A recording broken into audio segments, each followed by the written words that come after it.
네, 벌써 6월의 마지막 주입니다. 이렇게 보니까 곧 연말 다가올 것 같고 시간이 너무 빠르다라는 생각도 드는데요. 하반기를 이제 본격적으로 준비할 때가 됐습니다. 일단 오늘 국내 증시는 소폭의 상승으로 지금 진행이 되고 있습니다. 코스피 지수가 2,573선에서 움직이고 있고 코스닥 지수는 0.5%가량 올라간 879선을 지나가고 있는데요. 오늘 시장에서 어떤 이슈가 또 있는지, 이번 주 어떤 종목들 보면 좋을지 이야기 나눠보겠습니다. 오늘 이 시간은 알파경제 김종효 이사님과 함께합니다. 이사님 어서 오세요. 네, 안녕하십니까. 네, 이사님과 함께 머니를 통해서 종목의 흐름부터 짚어보도록 할게요.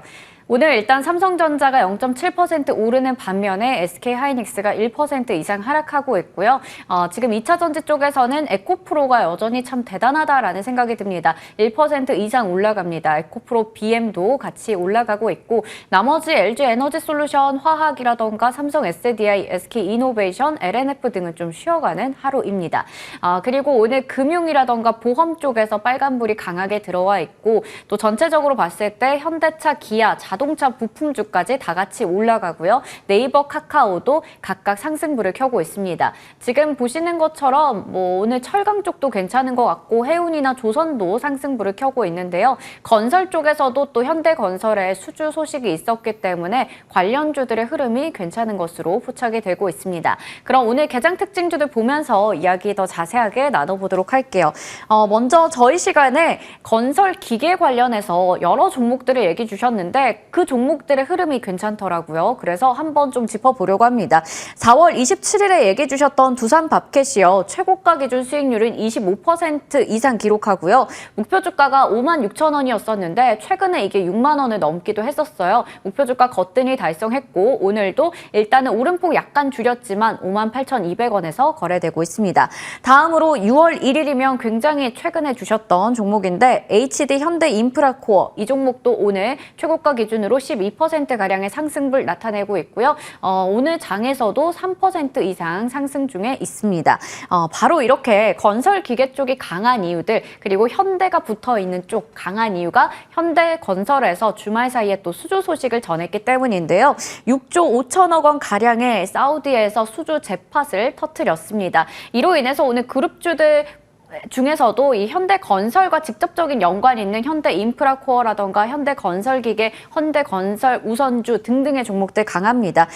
이로 인해서 본격적인 상승 추세에 접어들 수 있을지 이번 수주의 의미부터 짚어볼까요? 네, 일단 여기서 핵심 포인트는 건설주에 있느냐, 건설기계에 있느냐, 여전히 건설기계에 있다가 핵심 포인트입니다. 왜냐하면 여러 번 언급드렸던 것처럼 과거에 이제 건설기계 하면 중국만 바라보고 중국 쪽의 매출을 월별로 체크해야 되는 그런 상황이었지만 최근에 이 건설기계 상승을 이끌고 있는 것은 전 세계에서 공장 짓고 광산 만들고 미국의 인프라 교체가 동시다발적으로 진행되고 있는 것이 실적에 반영되고 있는 것이고요. 그 다음에 또 하나 더 중요한 포인트는 결국 중동 쪽에서 여러 가지 공사 수주들이 늘어날 것으로 예상이 되면서 이쪽에서 이제 추가 수주 가능성이 언급이 되고 있다는 것이죠. 그래서 현대건설, 현대엔지니어링을 통해서 여러 가지 좋은 수주들을 가져올 수도 있겠지만 결국 국내 건설주들은 국내 비중이 상당히 있기 때문에 이와 관련된 요인들을 고려해 보면 국내 건설주 중에서는 예전에 이 시간을 통해서 현대건설도 말씀드린 적이 있는데요. 가장 좋아 보이는 탑픽 종목이고 삼성엔지니어링도 여러 가지 말씀을 드렸지만 그보다 더 중요한 것은 앞으로도 광산 개발과 공장은 계속 만들어야 되고 그 다음에 사우디를 포함한 중동 쪽의 수주가 일정 부분 늘어날 것으로 예상되고 있는 데다가 아직까지 가능성은 크지 않지만 중국 쪽의 부양책으로 인해서 부동산 개발 이런 것들의 확산으로 인해서 추가적인 건설기계 수요가 만약에 일어난다면 그러면 지금보다 한 단계 더 업그레이드 될 수 있는 그런 모멘텀들이 준비되고 있다는 것이죠. 그래서 저는 여전히 이들 종목 중에 강도를 따지자면 건설기계 쪽을 좀 더 여전히 비중을 두고 말씀을 드리고 싶고 그 다음에 건설주 중에서는 여전히 탑픽은 현대건설이 되고 있다 이렇게 봐야 될 것 같습니다. 네. 건설주 중에서는 여전히 탑픽은 현대건설이고 건설과 건설기계 이렇게 섹터로 봤을 때는 건설기계 쪽을 좀 더 선호한다라는 얘기 주셨어요. 이번 수주로 인해서 중동에서 확실히 더 수주의 기회를 더 많이 찾을 수 있을지도 기대가 되는 부분인데요.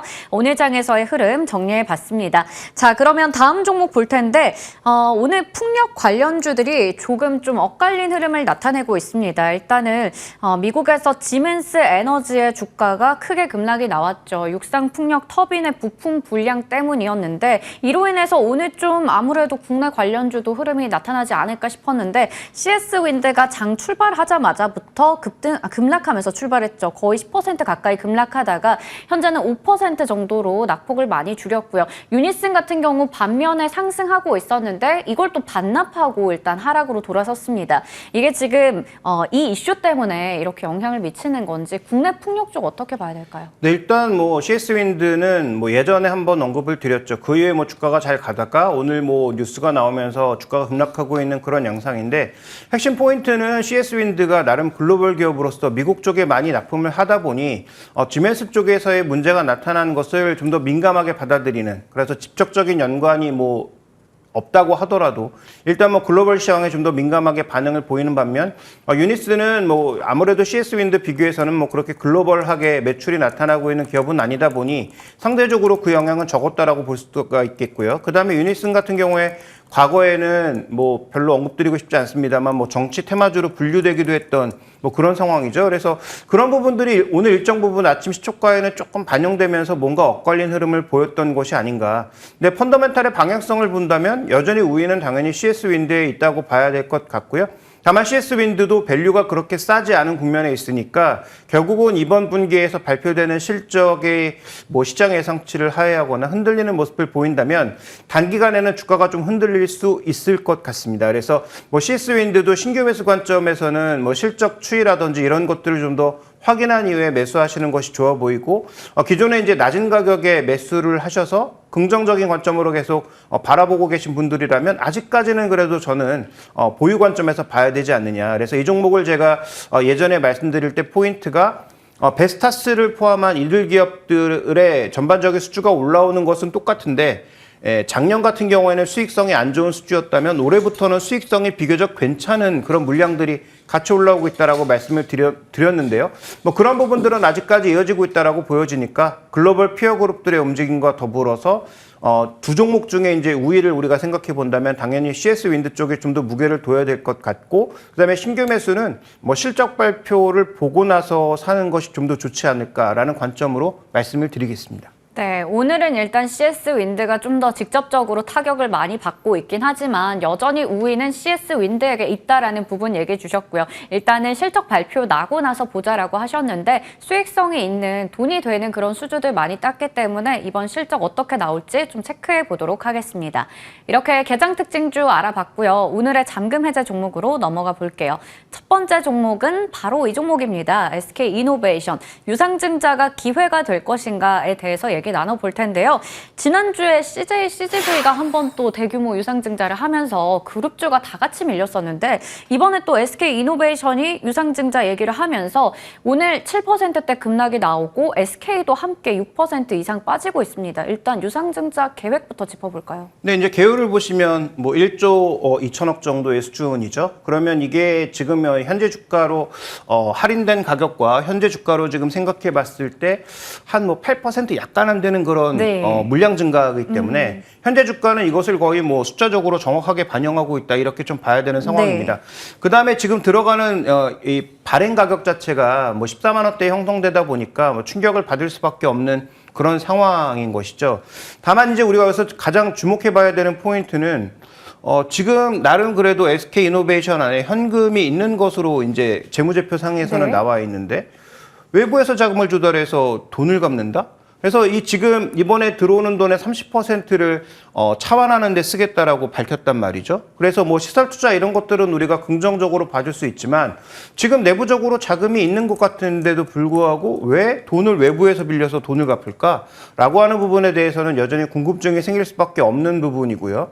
결국은 SK그룹 자체가 전체적인 이 파이낸셜 스토리가 작년부터 굉장히 꼬이기 시작하면서 결국은 계속 투자를 해야 되는 해당 산업들에 대해서는 좀 부담을 받고 있다. 거기다가 또 하나의 축인 정유산업 자체도 실적이 올라오지 않는 국면이다 보니까 SK그룹 내에서 나름 그래도 밀고 있는 여러 가지 좋은 산업들이 그 긍정적인 요소를 받아들이기보다는 배터리도 아직까지 실적이 빨리 올라오지 않는 상황에서 여러 가지 악재들이 좀 동반해서 작용하고 있는 것은 아닌가, 좀 이렇게 봐야 될 것 같습니다. 그래서 결론적으로 말씀드리면 뭐 유상증자 할 수도 있죠. 할 수도 있는데 다만 여기서 왜 돈을 자신들이 갖고 있는 현금으로 차환하지 않고 왜 신규 자금을 끌어다가 지금 뭐 전체적인 발행 여건이 그렇게 좋은 상황도 아닌데 그렇게 해야 했을까의 의문이 남을 수밖에 없는 그런 유상증자라는 점에서 시장에서는 또 약간 충격을 받고 있는 것 같고요.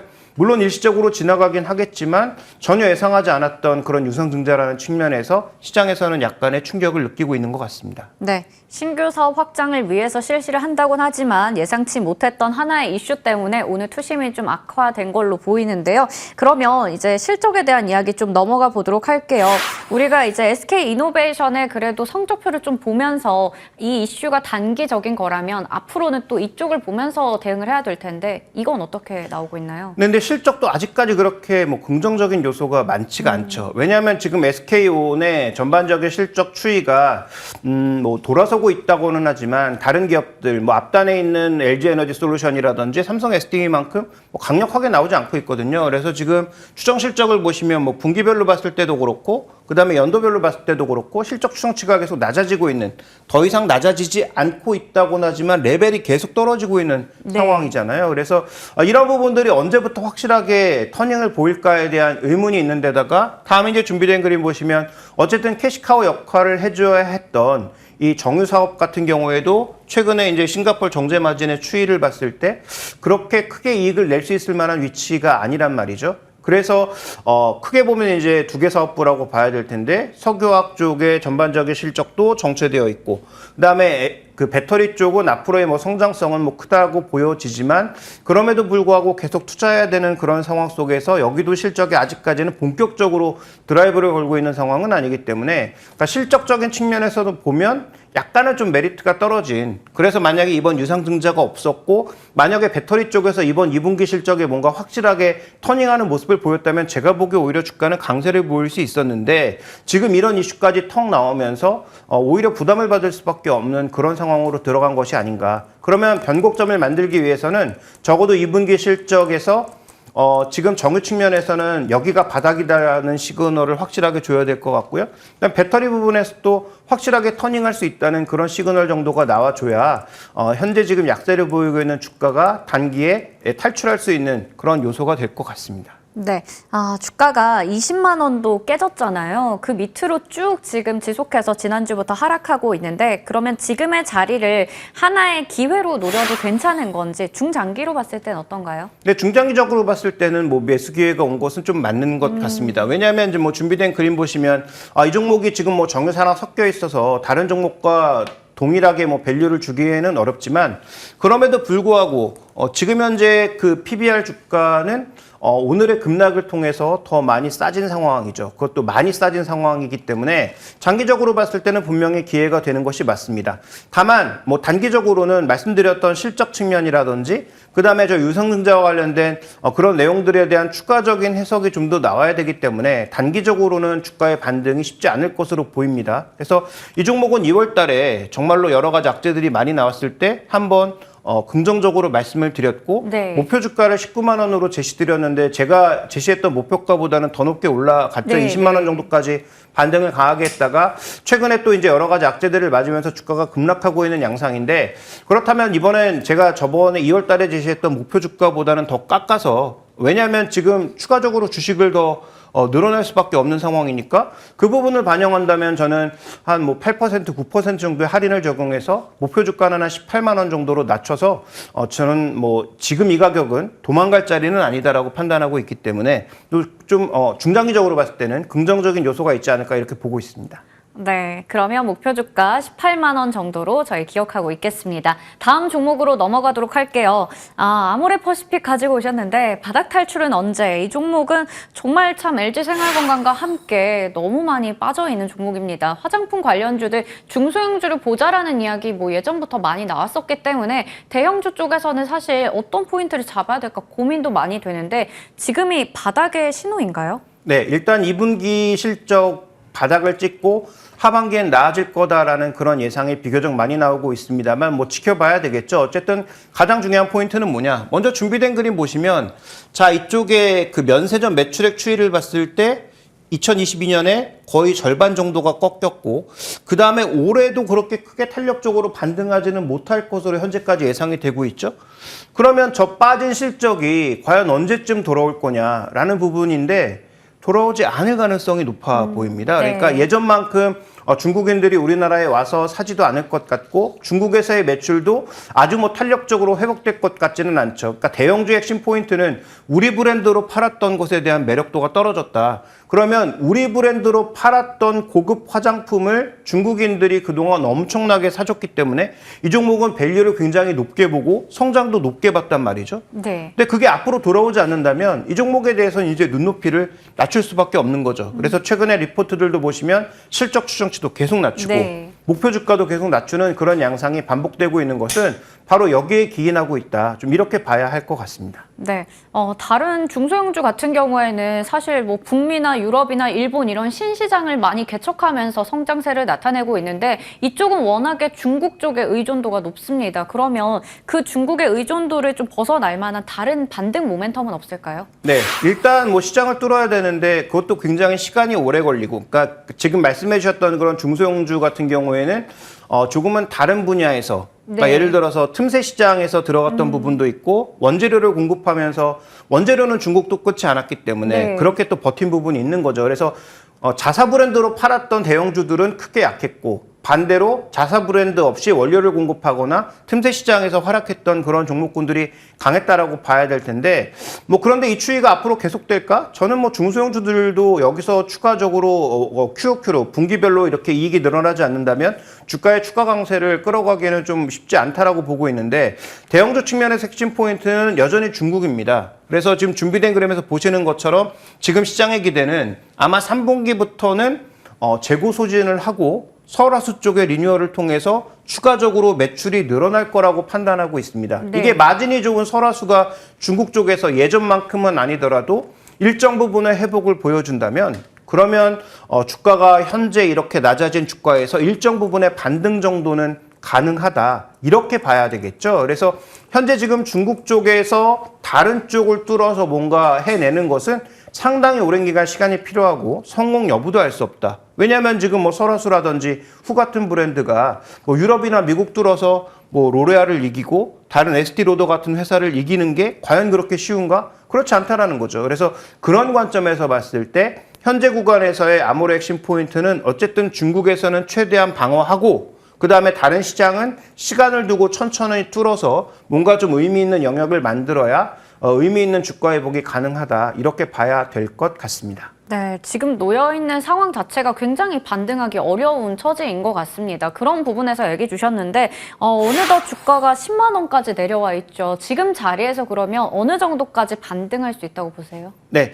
일단 여기서의 뭐 추격 매도는 큰 의미가 없다라고 판단하고 있고요. 정말로 하반기에 반등을 한다면 반등을 할 수 있는 그런 여건들이 만들어진다면 어디까지 봐야 되느냐가 관건일 텐데 준비된 그림에서 보시면 2014년, 2015년도에 이 종목이 지금 이게 PER이 아니라 PBR입니다. PBR을 무려 6.5배, 8배까지도 넘었던 그런 때가 있었죠. 그러니까 네. 중국 쪽에서 우리가 폭발적으로 성공할 거라고 하는 그런 기대감이 최대한 반영되면서 이들 종목으로 매수가 집중됐을 때 소위 뭐 중국 관련주들에 대해서 엄청나게 시장에 밸류를 줬을 때인데 뭐 저 정도는 이제 뭐 말도 안 되는 건 다 아실 거고요.